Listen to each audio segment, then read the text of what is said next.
오늘 우리가 갖는 말씀은 신약성경 요한복음 12장 35절 36절 말씀입니다.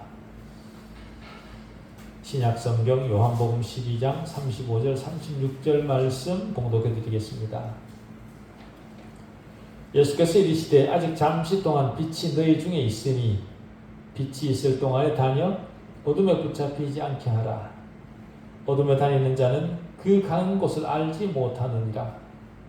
너희에게 아직 빛이 있을 동안에 빛을 믿으라. 그리하면 빛의 아들이 되리라. 아멘. 그리스도의 계시 안에서 하나님을 알도록 말씀 앞에 다시 불러주신 하나님 아버지 은혜를 감사합니다. 언제나 계시의 사실 안에서만 하나님의 현실을 알려주는 말씀이게 해주십시오. 인간의 생각이 말씀을 처방하거나 구성하지 못하게 해주십시오. 인간의 생각이 말씀을 통제하는 것이 아니라 하나님 말씀이 인간의 생각을 통제하게 해주십시오. 자신을 하나님의 자리에 올리려는 모든 시도가 말씀에 의해 무산되게 해주십시오. 인간에 의해 재구성된 무의미한 잡담이 말씀의 옷을 입지 않게 해주십시오. 시간과 영원 사이에 오직 하나님만 우리에게 유일한 소망이심을 거듭 확인하는 말씀이게 해주십시오. 하나님의 지혜와 영광을 동시에 보여주는 말씀이게 해주십시오. 선입견을 내려놓고 하나님 말씀을 가장 정확히 듣는 시간 되게 해주시옵기를 우리 주 예수 그리스도의 이름으로 기도하옵나이다. 아멘. 주님의 공생의 기간 동안 우리에게 많은 가르침을 주셨는데 이제 그 마지막 부분 말씀을 듣게 되었습니다. 물론 이 말씀 이후에도 제자들에게 사적으로는 여러 말씀을 가르쳐 주셨습니다마는 오늘 본문은 십자가에 못 박혀 죽으시기 며칠 전에 대중 앞에서 하신 마지막 말씀입니다. 그야말로 의의 태양이 이제 막 지고 있는 그런 상황이죠. 여기서 빛은 당연히 예수 그리스도를 가리키고 어둠은 사단의 세력을 상징합니다. 주님은 자신을 빛으로 소개하셨습니다. 요한복음 서두에서 예수 그리스도 안에 생명이 있다라고 진술하시면서 이 생명은 세상의 빛이라 그렇게 하셨고 12장 46절에서도 나는 빛으로 세상에 왔나니 라고 하셨습니다. 그런데 세상의 빛이신 그리스도께서 이제 십자가에 못 박히실 기한이 다가오고 있었습니다. 불과 2, 3일 내에 하나님께서는 갈보리 언덕 위에 빛이 더 이상 비치지 못하게 하실 것입니다. 그렇지만 아직 그 2, 3일 동안 잠시 동안은 빛으로 돌아올 여유가 너희들에게 있으니 와서 믿으라 그렇게 말씀하시는 겁니다. 그래서 멸망에 가는 사람들을 향해 마지막으로 엄숙한 호소와 약속을 하십니다. 이 말씀은 2000년 전 제자들에게만 해당되는 말씀이 아니라 오늘 우리에게도 여전히 해당됩니다. 왜냐하면 하나님 말씀은 시대를 초월해서 언제나 현재형이고 말씀을 읽는 바로 그 사람에게 지금 하시는 말씀이시기 때문에 그렇습니다. 아직은 잠시 동안 여유가 있다고 하시지만 사실은 상황이 긴박합니다. 긴박하지만 구원받기에는 충분한 시간이다. 주님이 그렇게 말씀하시는 거죠. 주님을 십자가에 못 박으려는 자들은 지금까지 주님을 비난하고 괴롭혔습니다. 그런데도 주님은 그들을 초청하고 계시는 거죠. 얼핏 생각하면 그렇게 나쁜 인간들도 구원받을 수 있냐는 생각이 들 정도입니다. 구원을 받는다는 것은 천국행 티켓을 받는 겁니다. 영화에 보면 어떤 사람이 어린 학생을 유괴하고 살해합니다. 그래서 그가 사형 선고를 받고 교도소에서 사형 집행을 기다리는 중에 그가 예수를 믿게 되는 이야기를 봅니다. 사형수 자신도 자신은 구원받았다 그렇게 말을 하죠. 그런 모습을 보면 참 뻔뻔스럽다라는 생각이 들기도 합니다. 여러분, 살인범이 구원받을 수 있습니까? 없습니까? 물론 있습니다. 그렇다면 구원받은 그리스도인이 고의로 살인을 할 수 있습니까? 없습니까? 없습니다. 이 문제를 신학은 구원의 즉각성과 점진성이라는 말로 설명을 합니다. 다시 말해 인간이 신분의 구원을 얻는 것은 하나님의 전적 은혜이지만 은혜를 입은 자는 평생 자신이 받은 구원의 수준을 채워가야 된다라는 겁니다. 하나님의 전적 은혜는 그가 누구이든 그리고 그가 지금까지 어떻게 살았든 그것과 무관하게 하나님의 택하심 안에 있는 자에게 허락됩니다. 하나님으로부터 구원의 은혜를 입은 사람은 필연적으로 자신이 받은 은혜의 가치를 알고 그 가치를 점진적으로 채워 믿음의 수준이 고급되게 하는 길을 걷게 되는 겁니다. 믿음의 수준을 채워가는 것을 수준의 구원이라 그렇게 부르기도 합니다.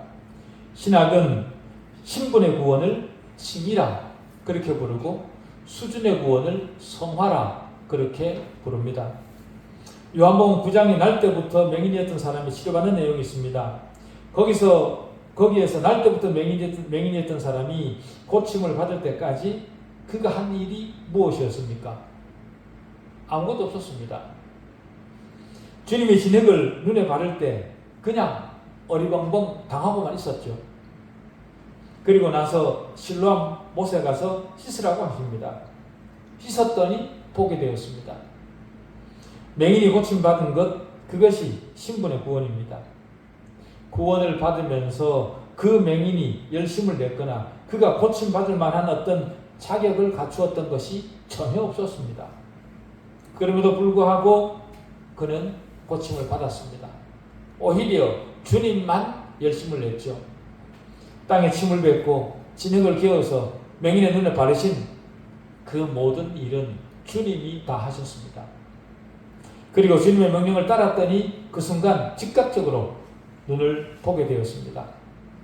맹인이 누구입니까? 죄인의 대표입니다. 조금 전에 말씀드린 살인범의 대표이죠.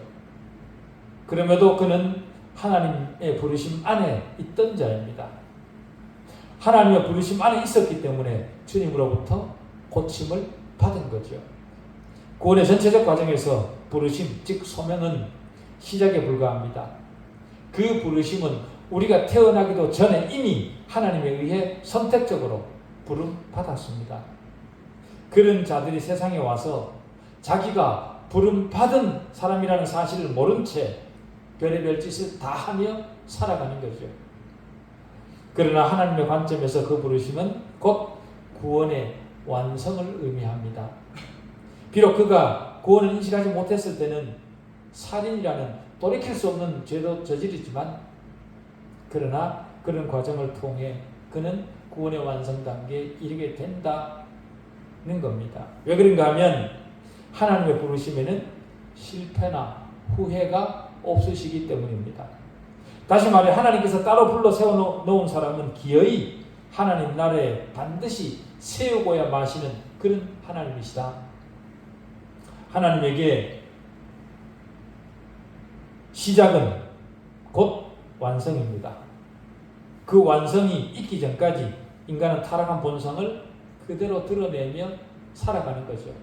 구원받은 이후에도 그 본성의 찌꺼기가 우리를 늘 따라다니며 괴롭힙니다. 하나님의 부르심은 태초 이전에 우리가 알지 못하던 어떤 순간에 즉각적으로 이루어졌습니다.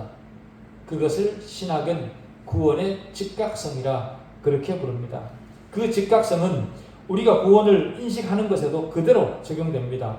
다시 말해 맹인이 눈을 뜨고 보게 되는 것은 즉각적으로 그리고 단번에 일어납니다. 그렇지만 그 효력은 영원합니다. 즉각적으로 단번에 그러나 영원히. 그런데 이미 눈을 뜬 소경이 자신을 고쳐준 사람이 누구인지 모릅니다. 누군가 자기 눈을 뜨게 해주어서 감사는 해야 되겠는데 그가 누구인지 모르는 거죠. 왜냐하면 자기 눈을 뜨게 해주신 분이 자신을 위해 일하고 계실 때에는 그는 여전히 맹인이었기 때문에 그렇습니다. 9장 36절을 보면 눈뜬 맹인이 내가 믿고자 하나이다. 그가 누구입니까? 묻습니다. 믿습니다도 아니고 믿겠습니다도 아닙니다. 내가 믿고 싶습니다 라고 얘기를 합니다. 눈을 떠서 이제 눈을 뜨게 해준 사람을 믿고 싶은데 그가 누구인지 모르겠다는 거죠. 자기 눈을 고쳐준 사람이 바로 자기 옆에 바로 있습니다. 그런데도 주님을 알아보지 못합니다. 그게 구원입니다. 에베소서 2장 1절에 그는 허물과 죄로 죽었던 너희를 살리셨도다 그렇게 말합니다. 우리가 살림을 받을 때 우리를 살려주신 분이 누구이며 어떤 일을 통해 살아나게 되었는지 전혀 알지 못한 채 살아나게 되는 겁니다. 다시 말해 우리가 예수를 알고 예수를 믿어서 구원받은 것이 아니라 그 말이죠. 눈을 뜬 소경이 내가 그를 믿고 싶은데 그가 누구입니까? 라고 물은 것처럼 구원받은 성도는 구원받은 이후에야 주님에 대해 배우고 인식하고 이해하고 깨닫게 되는 겁니다. 그리고 결국 마지막에는 내가 믿습니다 라는 온전한 신앙 고백을 함으로 하나님 나라의 백성으로 완성되어지는 거죠. 그렇게 받은 구원이 성숙되어지는 과정을 신학은 구원의 점진성이라 그렇게 부릅니다. 우리 구원은 즉각적이며 동시에 점진적입니다. 하나님의 그 즉각적 구원의 은혜를 인식할 시간이 아직은 2, 3일 남았다. 오늘 본문이 그렇게 말하고 있는 겁니다. 곧 임박해 있다라는 거죠. 주님이 이렇게 말씀하셨습니다. 아직 잠시 동안 빛이 너희 중에 있으니 빛이 있을 동안에 다녀 어둠에 잡히지 않게 하라. 어둠에 다니는 자는 그 가는 곳을 알지 못하느니라. 너희에게 아직 빛이 있을 동안에 빛을 믿으라. 그리하면 빛의 아들이 되리라. 이렇게 말씀하십니다. 이 말씀은 앞절에서 주님이 받은 질문에 대한 직접적 답변은 아닙니다. 본문 앞부분을 보면 주님께서 자신이 땅에서 들릴 것이라 그렇게 말씀하셨습니다. 그러자 사람들은 어떻게 메시아가 그럴 수 있냐 그렇게 의문을 제기합니다. 34절이죠. 우리는 율법에서 그리스도가 영원히 계신다함을 들었거늘 너는 어찌하여 인자가 들려야 하리라 하느냐. 이 인자는 누구냐 그렇게 묻습니다. 네가 정말 구세주라면 너는 여기서 우리를 영원히 지켜야 될 터인데 네가 들린다니 네가 죽는다니 그 말이 되냐 그렇게 묻는 거죠.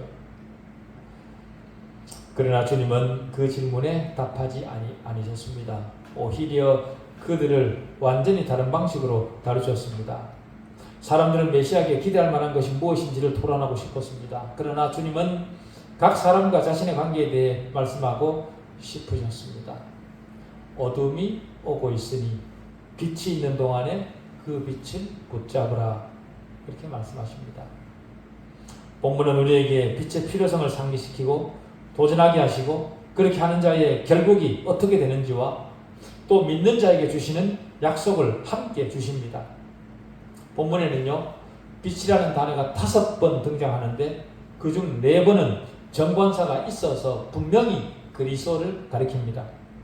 그런데 마지막 5번째는 빛의 아들이 된다고만 되어 있습니다. 여기에서는 5번째는 정관사가 빠져 있습니다. 8절 12절에도 주님은 나는 세상의 빛이라 자신을 지칭한 거죠. 12장 46절에서도 나는 빛으로 세상에 왔나니 거기서도 주님 자신을 가리킵니다. 구약에서 빛은 하나님을 가리켰습니다. 다윗은 시편 27편 1절에서 여호와는 나의 빛이요 나의 구원이시니 내가 누구를 두려워하리요 라고 했습니다. 그러니까 주님 자신이 빛이시고 하나님이 빛이시라면 예수님은 하나님과 같은 분이라 그 말이죠. 주님은 하나님이십니다. 이것은 성경이 확실히 가르치고 있는 거죠. 본문에 사용된 5번의 빛 중에 마지막 5번째는 정관사가 없다고 했습니다. 그러니까 4번째까지는 주님 자신을 지칭하는 것이지만 5번째는 여호와 하나님을 지칭하는 겁니다.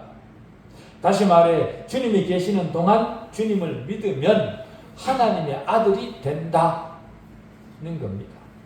왜냐하면 예수님이 하나님을 드러내기 때문에 그렇습니다. 주님은 언제나 변함없이 어두움과 반대입니다. 다시 말하면 주님은 무지와 죄와 악에 대해 반대가 되시고 그렇기 때문에 그런 것들을 멸하기로 작정하셨습니다. 그러면 어떻게 그런 일을 하십니까? 빛을 어둠에 비춤으로써 그 일을 하시는 거죠. 십자가는 주님 승리의 핵심입니다. 다시 말해 죽음으로 이기는 그 길을 택하신 거죠. 세상의 시각으로는 죽음이 분명 실패 같고 패배한 것 같지만 그 실패 속에 그 패배 속에 승리의 부활을 품고 계셨던 겁니다. 그것을 우리 개인적 차원에서 말하면 주님은 무지를 이기시고 악을 이기시되 우리 마음에 악한 우리 마음에 빛을 비추셔서 우리를 주님에게로 이끄신 겁니다. 그것을 요한일서 1장 5절부터 7절은 이렇게 표현합니다. 우리가 그에게서 듣고 너희에게서 나는 소식은 이것이니 곧 하나님은 빛이시라. 그에게는 어둠이 조금도 없으시다는 것이니라. 만일 우리가 하나님과 사귐이 있다 하고 어둠에 행하면 거짓말을 하고 진리를 행하지 아니함이거니와 그가 빛 가운데 계신 것 같이 우리도 빛 가운데 행하면 우리가 서로 사귐이 있고 그 아들 예수의 피가 우리를 모든 죄에서 깨끗하게 하실 것이요. 또 하나 우리가 생각해야 될 것은요. 주님이 빛이라는 말씀은 세상에 존재하는 모든 부분적 빛과는 다른 빛이라는 사실을 우리는 구별해서 인식해야 됩니다. 요한이 주님을 세상에 오신 참빛이라 그렇게 말한 것이 참빛이라 그렇게 말한 것이 다른 빛도 있다는 겁니다. 세상에는 부분적 빛이 많이 있습니다. 무지한 자들의 무지를 깨우쳐주는 사람들이 바로 부분적 빛이죠. 그러나 그들이 참빛은 아닙니다. 왜냐하면 인류를 죄에서 구원하지는 못하기 때문에 그렇습니다. 세상에 부분을 담당하는 빛은 많이 있습니다. 때로 그 빛이 변하거나 왜곡되거나 잘못 유도될 수도 있을지라도 부분적 빛은 많이 있습니다. 우리 모두도 부분적 빛으로 세상에 보냄을 받은 겁니다. 우리가 부분적 빛일 수 있는 이유는 하나님의 형상대로 지어졌기 때문에 그렇습니다. 사람은 하나님의 형상대로 지음받았습니다. 그렇기 때문에 타락에도 불구하고 하나님 형상의 잔재가 사람에게 남아있는 겁니다. 그래서 사람은 그 마음에 선한 일을 소원하고 평안과 발전과 성장을 소원하는 겁니다. 그러나 그 모든 것들이 완전하지는 못하죠. 부분적이기 때문에 그렇습니다. 완전하지는 못하지만 그 자체로는 선합니다. 왜냐하면 하나님의 창조물이기 때문에 그렇습니다. 하나님의 창조물인 인간은 스스로 타락했습니다. 타락한 인간은 많은 것을 상실했죠. 그래서 눈에 보이는 것은 어느 정도 채울 수 있지만 인간의 영혼에 대한 만족은 제공하지 못하게 되었습니다. 다시 말해 자기 자신을 구원하는 일에는 완전히 무능하게 되었습니다. 오직 예수 그리스도 안에만 절망적 인간의 필요를 채울 생명이 있습니다. 영원한 생명이 주님에게만 있기 때문에 주님을 참빛이라 부르는 겁니다. 주님은 타락한 우리가 하나님과의 관계를 다시 회복할 수 있도록 중재하실 수 있는 유일한 분이십니다. 하나님과 친밀한 인격적 관계로 들어갈 수 있도록 빛을 비추시는 유일한 분이십니다. 주님은 자신을 빛이라 그렇게 하셨습니다. 사람이 주님을 아무리 반대한다고 하더라도 주님이 빛이라는 사실은 변함이 없습니다. 인간이 아무리 주님을 부정한다고 하더라도 주님의 능력을 빌리지 않고는 구원받을 희망이 인간에게는 전혀 없습니다. 심지어 인간이 주님의 몸을 죽였지만 그럴지라도 주님은 여전히 참 빛이십니다. 다시 말해 주님은 인간의 구원의 절대적 능력입니다. 주님의 빛 되심은 시대를 불문합니다. 시대가 거듭될수록 주님의 빛 되심이 거절당하고 있지만 그럼에도 주님만 인간에게 유일한 빛입니다. 그래서 주님은 빛이 있을 동안에 믿으라 그렇게 하신 거죠. 우리는 무엇보다 먼저 빛을 믿어야 합니다. 그러면 빛을 믿는다는 것은 무엇을 뜻합니까? 그건 단순합니다. 예수님을 믿는 것, 곧 예수님을 신뢰하는 거죠. 요한복음 20장 31절은 이렇게 말합니다. 오직 이것을 기록함은 너희로 예수께서 하나님의 아들 그리스도이심을 믿게 하려 하며 또 너희로 믿고 그 이름을 힘입어 생명을 얻게 하려 함이라. 성경을 기록한 목적이 바로 그겁니다. 성경적 의미에서 어떤 사람을 믿는다는 것은 그 사람이 한 말을 받아들이고 그 말을 믿고 그대로 행동한다 그 말입니다. 주님께서 친히 자신이 하나님의 아들이요 우리의 구세주라 그렇게 선언하셨을 때 우리는 주님의 말씀을 받아들이고 그 확신 위에 행동하고 주님을 구주로 신뢰하고 따른다 그 말이죠. 여러분은 주님이 하나님이심을 정말 믿으십니까? 그렇다면 우리는 주님을 하나님으로 경배해야 됩니다. 경배해야 된다라는 말은 내 전부를 주님에게 건다 그 말입니다. 주님이 하신 말씀을 전적으로 믿고 그 말씀을 따라 살아간다. 주님 말씀뿐만 아니라 주님 자체를 믿어야죠. 주님을 믿고 주님이 하신 말씀을 믿고 그 말씀대로 따라간다. 그렇게 하기로 내 인생을 드린다 그 말입니다. 그게 경배한다는 말입니다. 주님의 생각을 따라 생각하고 주님의 행동을 따라 행동하고 그렇게 살아가는 거죠. 왜 그래야 됩니까? 주님이 빛이시기 때문에 주님만 우리에게 구세주이기 때문에 그렇습니다. 빛을 거절하고 뒤로 물러나면 어둠 속으로 빠져듭니다. 그럼에도 아직도 그 빛을 거절하는 자들이 있습니다. 그런 자들에게 아직 잠시 동안 빛이 너희 중에 있으니 빛이 있을 동안에 다녀 어둠에 잡히지 않게 하라. 이 말씀은 심각한 말씀입니다. 왜냐하면 빛이신 주님을 따르지 않으면 그 마지막은 어둠이라 지옥이라 그렇게 경고하시기 때문입니다. 우리는 다 영적 맹인이었습니다. 예수가 나에게 어떤 의미인지 전혀 몰랐던 자들입니다. 그러나 이제는 주님이 누구인지 알고 나의 주로 고백하는 자들입니다. 날 때부터 맹인이었던 사람, 그가 곧 우리였습니다. 그 맹인은 주님을 예수라 하는 사람, 그 정도로만 알았습니다.